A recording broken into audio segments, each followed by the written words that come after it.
Moi, Léa Mendoza, qui a tout réussi du premier coup, toute sa vie, tout.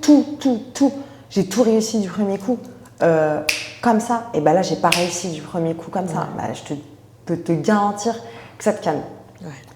Mais là, c'est bon, ça y est, je suis en train de réussir. Travailler dans le vide, c'est vraiment horrible. Parce qu'en plus, c'est des énormes journées, tu es hyper productif, il faut toujours avoir de nouvelles idées, il faut injecter de l'argent. Ouais. Et ça, en fait, ça dure longtemps. Tu vois tes économies qui fondent comme la neige au soleil. Et puis aussi, tu te dis, putain, mais qu'est-ce que je suis en train de faire là? Ça n'intéresse personne ce que je fais en fait.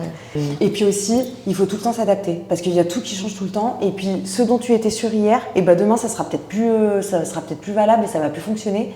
Donc, tu te prends des claques.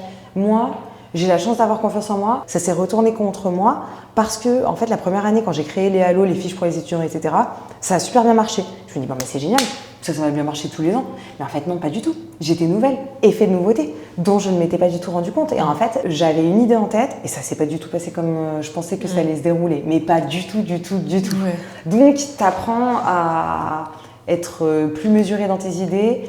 S'il y a quelque chose qui se passe pas comme je l'avais pensé, ben c'est pas grave, ça se passe pas comme je l'avais pensé. Je m'adapte, je trouve une autre idée. Quand il y a quelque chose qui sort, il y a de nouvelles choses qui arrivent. Ouais, c'est une belle leçon de vie, une belle claque au début. La patience que je n'ai pas. Moi, je veux tout de suite.